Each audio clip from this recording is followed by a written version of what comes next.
Hello everyone, আজকে আমরা বৃদ্ধি ও বিকাশ চ্যাপ্টার থেকে বেশ কিছু গুরুত্বপূর্ণ ওয়ান লাইনার প্রশ্ন উত্তর আলোচনা করব। প্রথমে আমরা দেখব বৃদ্ধি কী। বৃদ্ধি হচ্ছে শিশুর দেহের আকার, আয়তন, ওজন ইত্যাদির পরিমাণগত পরিবর্তন। আর বিকাশ কী? বিকাশ হচ্ছে একটি গুণগত পরিবর্তন যা শারীরিক, মানসিক ও সামাজিক সব দিক নির্দেশ করে। বৃদ্ধি হচ্ছে একটি নির্দিষ্ট বয়স পর্যন্ত চলে, তারপর বৃদ্ধি থেমে যায়। কিন্তু বিকাশ আমৃত্যু পর্যন্ত চলে, অর্থাৎ বিকাশ হচ্ছে নিরবিচ্ছিন্ন প্রক্রিয়া যেটা সারা জীবন চলে। পরের প্রশ্ন, বৃদ্ধি হলো কারণ আর বিকাশ হলো তার ফল। বৃদ্ধি পরিমাপযোগ্য, বৃদ্ধিকে পরিমাপ করা যায় যে কতটা বৃদ্ধি পেল, তার আকার, ওজন, আয়তন এগুলো পরিমাপ করা যায়। কিন্তু বিকাশ পর্যবেক্ষণযোগ্য, বিকাশকে পর্যবেক্ষণ করা যায়। বংশগতি ও পরিবেশের মিথস্ক্রিয়ার ফলে শিশুর বিকাশ ঘটে। বিকাশ একটি নিরবচ্ছিন্ন বা ধারাবাহিক প্রক্রিয়া যেটা সারা জীবন ধরে চলে। সেফালোকডাল বলতে কি? সেফালোকডাল নীতি অনুযায়ী শিশুর যে বিকাশ হয় সেটি মাথা থেকে পায়ের দিকে হয়। আর প্রক্সিমোডিস্টাল নীতি অনুযায়ী বিকাশ হচ্ছে কেন্দ্র থেকে পরিধির দিকে হয়। মানুষের বিকাশ সবসময় সাধারণ থেকে বিশেষের দিকে অগ্রসর হয়।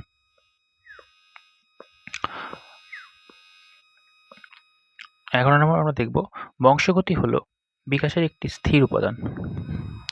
পরিবেশ হলো বিকাশের একটি পরিবর্তনশীল বা গতিশীল উপাদান। পরিপক্কতা হলো এক প্রকারের স্বাভাবিক জৈবিক প্রক্রিয়া। বংশগতি ও পরিবেশের গুণফলই হলো মানুষের ব্যক্তিত্ব। প্রতিটি শিশুর বিকাশের হার আলাদা হয়, একে ব্যক্তিগত পার্থক্য বলা হয়। জীবন বিকাশের প্রথম স্তর হলো প্রাক-জন্ম স্তর। শিশু তার মাকে চিনতে পারে 2 থেকে 3 মাস বয়সে। কুইং এই শব্দটি শুরু হয় 2 মাস বয়সে। সাধারণত 6 থেকে 7 মাস বয়সে কোনো শিশু কোনো সাহায্য ছাড়াই বসতে পারে। শিশু বসতে পারে 6 থেকে 7 মাস বয়সে। আর শিশুর দুধের দাঁত ওঠা শুরু হয় সাধারণত 6 থেকে 8 মাস বয়সে। পরিচিত ও অপরিচিত মানুষের মধ্যে পার্থক্য বুঝতে পারে একটি শিশু 6 থেকে 8 মাস বয়সে। এবার আমরা দেখব 22 নম্বর প্রশ্ন, বাবলিং।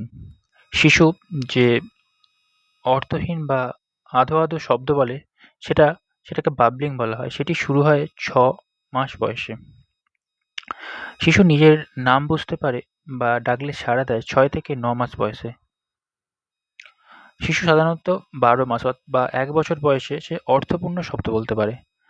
আর সাধারণত 12 থেকে 15 মাস বয়সের মধ্যে শিশু একা একা হাঁটতে পারে। শিশু আয়নায় নিজের প্রতিবিম্ব চিনতে পারে 18 মাস বা 1.5 বছর বয়সে। 2 বছর বয়সে শিশু দৌড়াতে পারে এবং ছোট সিঁড়ি ভাঙতে পারে। 3 বছর বয়সে শিশু নিজের লিঙ্গ, সে ছেলে কিনা মেয়ে, সে সঠিকভাবে বুঝতে পারে। 5 বছর বয়সে শিশুর মস্তিষ্কের বিকাশ প্রায় 90% সম্পন্ন হয়। নবজাতক শিশু দিনে প্রায় 18 থেকে 20 ঘন্টা ঘুমোয়। আদি বাল্যকালকে, অর্থাৎ তার বয়সসীমা 2 থেকে 6 বছর, এটাকে বলা হয় টয় এজ বা খেলার বয়স। উত্তর বাল্যকাল, তার বয়স হচ্ছে 6 থেকে 12, এটাকে গ্যাং এজ বলা হয়। স্ট্যানলি হল কৈশোরকে, অর্থাৎ 12 থেকে 20 বছর বয়সকে ঝড়-ঝাপটার কাল বলেছেন। শৈশবকালকে বলা হয় শিখনের আদর্শ সময়। শিশুর আত্মকেন্দ্রিকতা আদি বাল্যকালে সবথেকে বেশি দেখা যায়।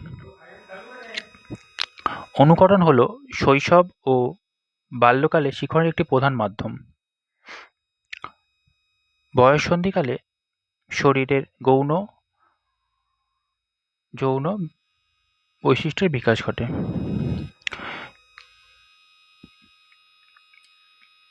কৈশোরে সমবয়সী বন্ধুদের, অর্থাৎ পিয়ার গ্রুপের প্রভাব সবথেকে বেশি হয়। শিশুর সামাজিকীকরণের প্রথম প্রতিষ্ঠান হলো তার পরিবার।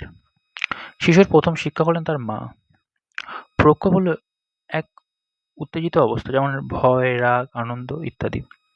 শিশুর মধ্যে প্রথম যে প্রক্ষোভটি দেখা যায় তা হলো সাধারণ উত্তেজনা।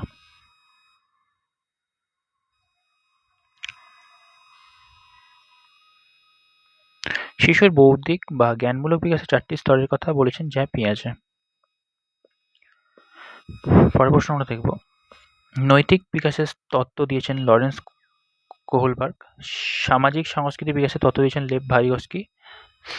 মনোসামাজিক বিকাশে তত্ত্ব দিয়েছেন এরিক এরিকসন। কৌতূহল হলো শিশুর মানসিক বিকাশের একটি গুরুত্বপূর্ণ লক্ষণ। সৃজনশীলতা শিশুর মানসিক বিকাশের একটি উচ্চতর স্তর। ভয়, রাগ, ভালোবাসা শিশুর 3টি প্রক্ষোভ। শিশুর আবেগ খুব দ্রুত পরিবর্তন হয়, এটি ক্ষণস্থায়ী। জিন হলো বংশগতির ধারক ও বাহক।